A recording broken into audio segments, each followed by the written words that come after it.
Welcome to Petronas, the Tour de Langkawi 2025, the 29th edition.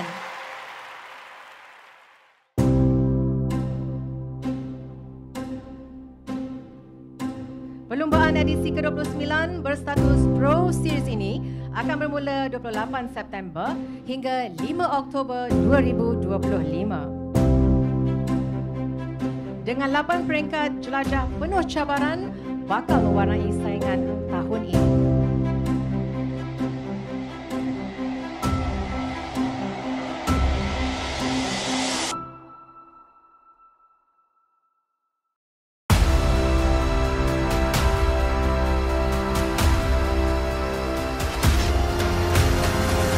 Hari ini kita akan round-round Pulau Langkawi sejauh 96 km. 129 pelumba kesemuanya. 10, 9, 8, 7, 6, 5, 4, 3, 2, 1.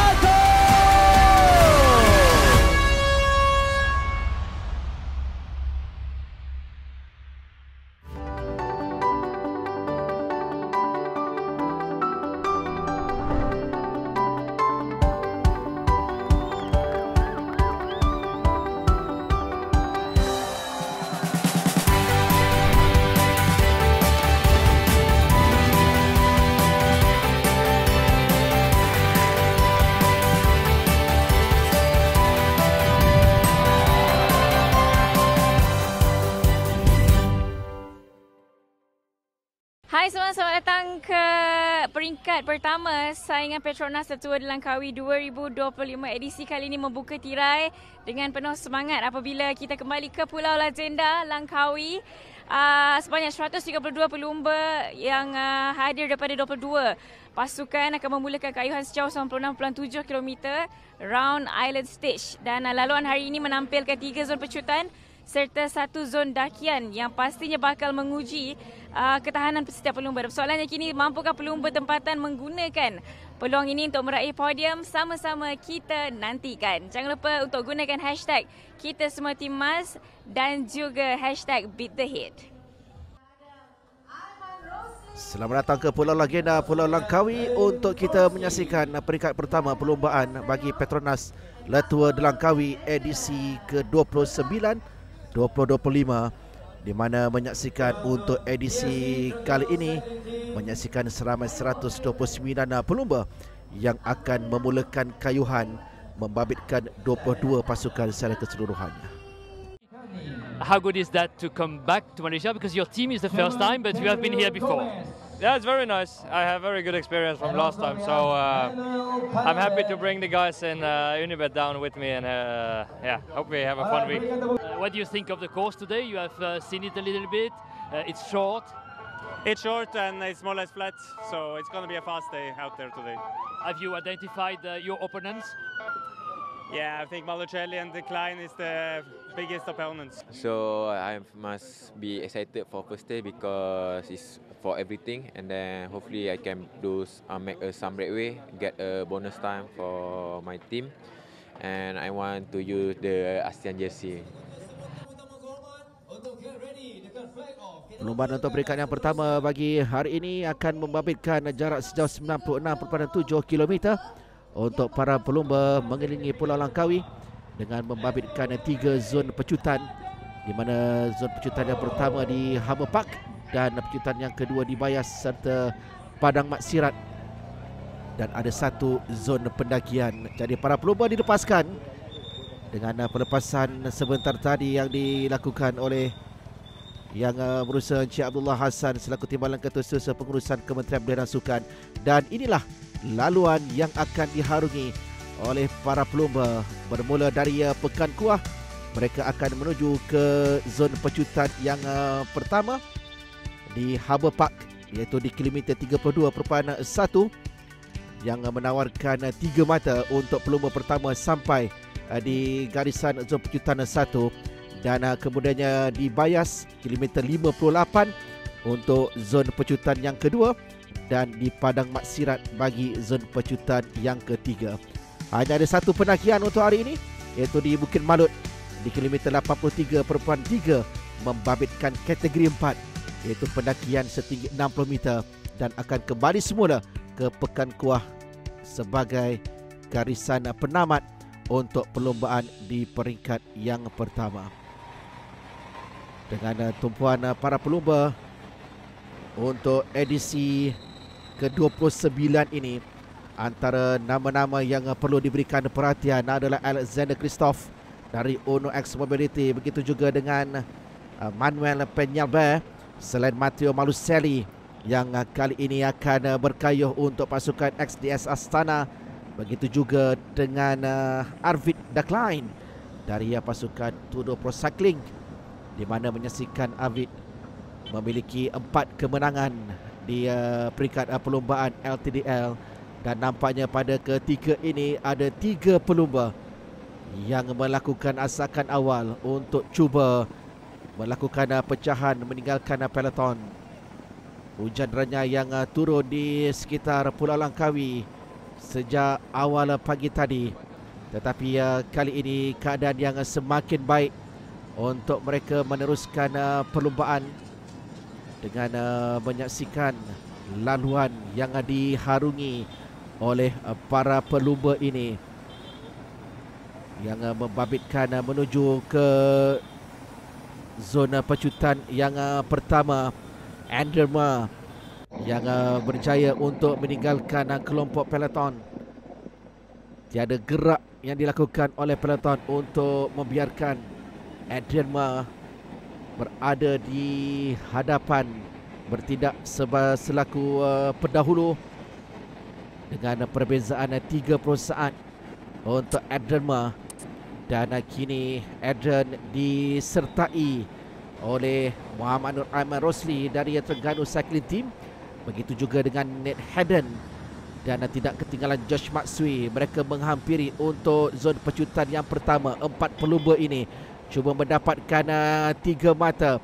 Ada gerakan yang dilakukan di situ oleh Nur Aiman Rosli di zon pecutan yang pertama. Dia dikejar oleh Nate Haddon dan juga Adrian Ma, tetapi menyaksikan di mana Nur Aiman Rosli terlebih dahulu melintasi zon pecutan yang pertama untuk mengutip 3 mata, diikuti Nate Haddon dari St. George Continental dan Adrian Ma di tempat yang ketiga, sekaligus membolehkannya mengutip 1 mata untuk pecutan yang pertama ini. Jadi 3 mata untuk Nur Aiman Rosli, Nate Haddon dengan 2 mata dan Adrian Ma dengan 1 mata di zon pecutan 1 di Harbour Park.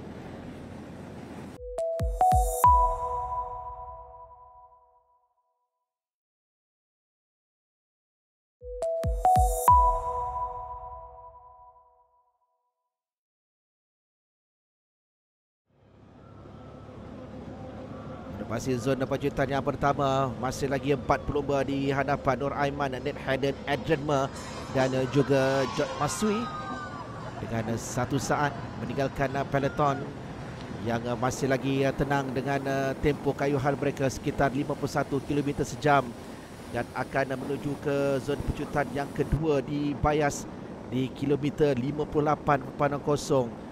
Ada sedikit usaha yang ditampilkan oleh peloton untuk merapatkan kedudukan dengan perbezaan 50 saat, tetapi di sini 4 pelumba yang memacu dan juga melakukan hanjutan mereka untuk cuba mendapatkan 3 mata di zon pecutan yang kedua di Bayas ini. Dengan menyaksikan kali ini giliran Adrian Ma pula yang mengumpul 3 mata, sambil George Matsui dari Aisan Racing Team di kedudukan yang kedua untuk 2 mata dan Nur Aiman Rosli di tempat yang ketiga dengan 1 mata. Jadi Adrian Ma 4 mata selepas 2 zon pecutan, begitu juga dengan Nur Aiman Rosli peringkat kedudukan 4 mata, di mana mereka kini dengan kelebihan 1 minit 15 saat untuk berada di hadapan peloton. 36.5 km yang terakhir untuk menuju ke garisan penamat. Ada 1 lagi zon pecutan yang akan menjadi rebutan. Kini memperlihatkan hanya Adrian Ma dan juga Nur Aiman Rosli sahaja yang kini bertindak sebagai leader. Sambil itu George Matsui serta Ned Hayden kini sebagai chaser.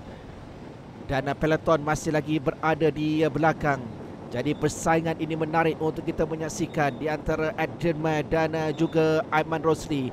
Siapakah yang akan mengumpul 7 mata dari 3 zon pecutan? Aiman berada di depan, Adrian May mengekori di kedudukan yang kedua. 28 saat peloton ditinggalkan untuk mereka menuju dan juga menghampiri padang maksirat. Kedudukan di mana letaknya zona pecutan yang ketiga dengan Nur Aiman Rosli. Adrian May mengukuhkan kedudukan mereka dengan tempoh kayuhan yang tampak konsisten. Sambil itu chaser pula di kedudukan sedikit berada di belakang dan kini di zon pecutan yang ketiga dengan menyaksikan Nur Aiman Rosli yang berjaya menguasai pecutan yang ketiga, diikuti Adrian May di tempat yang kedua dan Ned Hayden di kedudukan yang ketiga untuk dia memiliki 1 mata. Jadi selepas melengkapkan 3 zon pecutan, menyaksikan Nur Aiman cemerlang untuk mengutip 7 mata. Sambil Adrian May pula di tempat yang kedua dengan 6 mata. Dan Ned Hayden dengan 3 mata. Begitu juga menerusi pelumba dari Jepun, iaitu George Matsui yang turut memungut 3 mata kali ini. Selepas mereka melengkapkan 3 zon pecutan dan kini peloton berjaya menangkap ketiga-tiga pelumba tersebut, tetapi ada pecahan yang kini dilakukan menuju ke zona pendakian pula, di mana Ben Carman dari St. George Continental melakukan pecahan secara solo untuk dia meninggalkan peloton dengan perbezaan 14 saat. Dan nampaknya kedudukan itu yang terus dikekalkan oleh Ben Carman untuk dia menuju ke satu-satunya pendakian pada peringkat yang pertama ini, iaitu pendakian di Bukit Malut dengan kategori 4 untuk pendakian ini. 60 meter dari pendakian buat kesemua para pelumba di Bukit Malut. Dan Ben Carman kini bertindak selaku leader, selaku pendahulu untuk dia meninggalkan Tanakan Cahaya Sombat dari Thailand yang kini bertindak sebagai chaser. Dia juga dapat melepaskan diri dari kedudukan peloton. Namun begitu kedudukannya yang agak jauh sedikit ditinggalkan oleh Ben Carman yang berada di hadapan untuk menghampiri zona pendakian dengan perbezaan 18 saat. Semakin hampir buat Ben Carman dari St. George Continental untuk memastikan 2 mata di Bukit Malut. Dan tanpa dicabar, dia tiba terlebih dahulu untuk 2 mata buat Ben Carman, sementara Muhammad Syawal Mazlin dari Malaysia Pro Cycling yang berada di kedudukan yang kedua. Jadi ini bermakna jersey Polkadot Bubble O2 menjadi milik Ben Carman di peringkat yang pertama ini dari pasukan St. George Continental Cycling Team.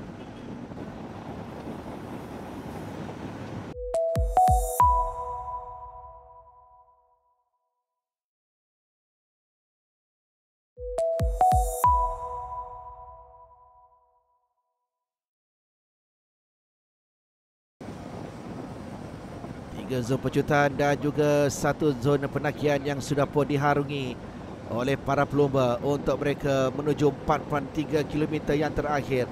Ini pergerakan menerusi peloton dari kesemua pelumba. Walaupun ada usaha dari 2 pelumba di hadapan ini untuk mereka melakukan pecahan, tetapi tentunya tidak akan dibenarkan oleh peloton, terutamanya dalam melakukan hajatan yang terakhir nanti di garisan penamat. Peloton yang dilihat dengan kayuhan yang semakin dipertingkatkan pada ketika ini.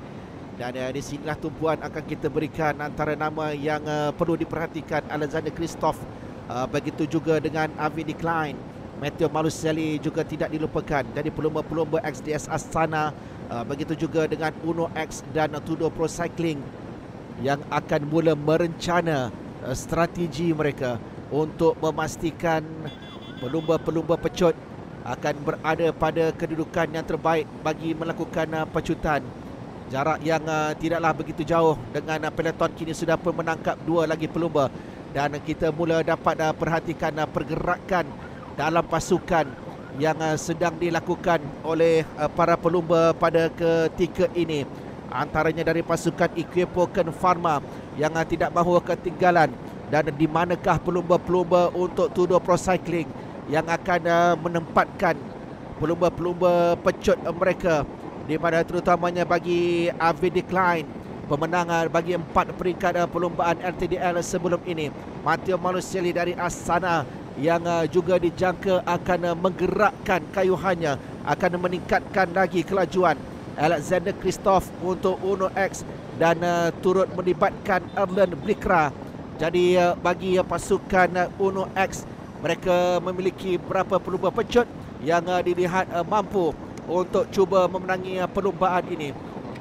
2.4 km yang terakhir dengan kelompok besar yang sedang kita perhatikan pada ketika ini di laluan lurus, dan mereka juga perlu berhati-hati untuk mengelakkan sebarang insiden yang tidak diingini dari berlaku, di mana kelajuan yang semakin pantas dari para pelumba, 1.6 km untuk menamatkan saingan, dan kurang dari 1 km pada ketika ini, dengan Erlen Blikra yang nampaknya sudah pun melakukan hanjutan awal untuk dia cuba memintas kedudukan pelumba-pelumba lain.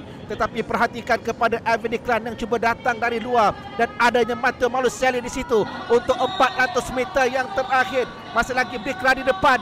Siapakah yang akan memintas terlebih dahulu, yang akan melepasi garisan penamat? Matteo Malucelli dari XDS Astana Team yang berjaya untuk mengungguli peringkat pertama bagi Petronas LTDL 2025.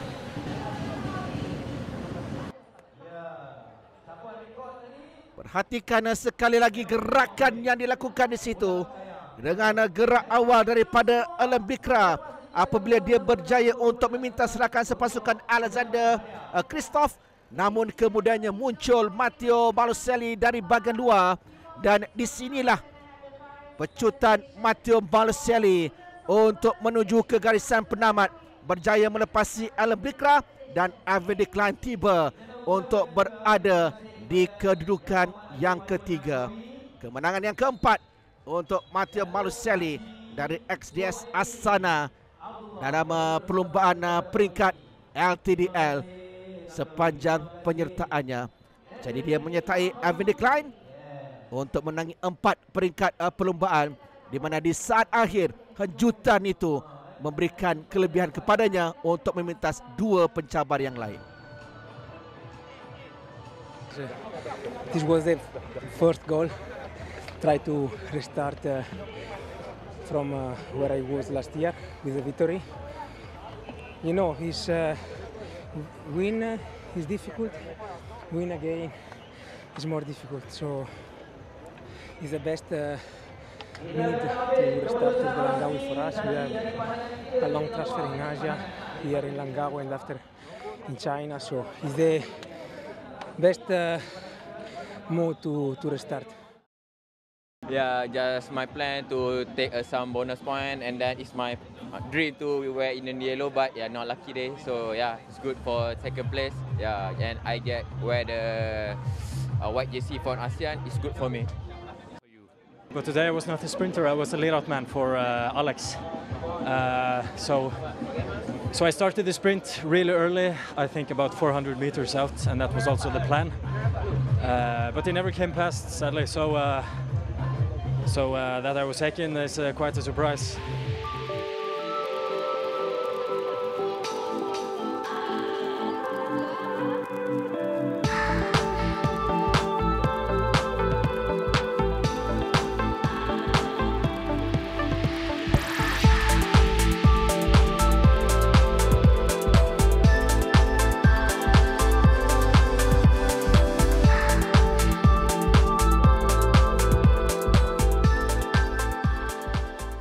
Malucelli, Erlen Blikra dan juga AVD Klein menjadi 3 pelumba terbaik untuk peringkat yang pertama perlombaan di Langkawi ini. di mana menyaksikan Adrian May, most combative rider dalam perlombaan ini, dan Arif Saleh dari TSG selaku pelumba terbaik Asia Tenggara. Sementara itu menyaksikan seorang pelumba TSG Nur Aiman Rosli selaku pelumba terbaik Asia untuk perlombaan di peringkat yang pertama ini.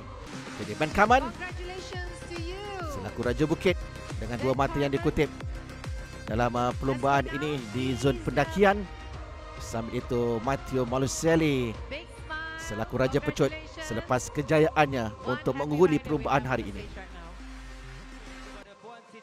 Jersey hijau Petronas selaku pendahulu keseluruhan dan juga jersey oranye KBS sebagai Raja Pecut menjadi milik Matteo Maluselli. Jersey Polkadot Bubbles O2 untuk Ben Kaman, dan Muhammad Nur Aiman Rosli akan menyarung jersey putih rakan muda selaku pelumba terbaik Asia. Jadi menutup cerita peringkat yang pertama di Pulau Langkawi, dan esok pakar-pakar pecut akan bersiap sedia sekali lagi kerana esok perlombaan yang peringkat yang kedua tiada zon pendakian dengan hanya 3 zon pecutan mencari taruhan.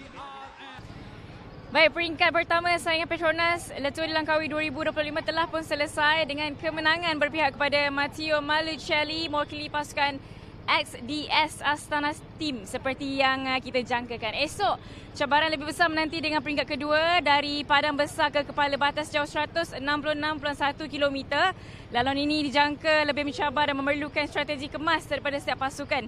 Jadi kita nantikan sama ada pelumba tempatan mampu mengekalkan rentak baik atau mungkin ada wajah baru bakal muncul di podium dengan hashtag kita semua Timas, hashtag beat the heat.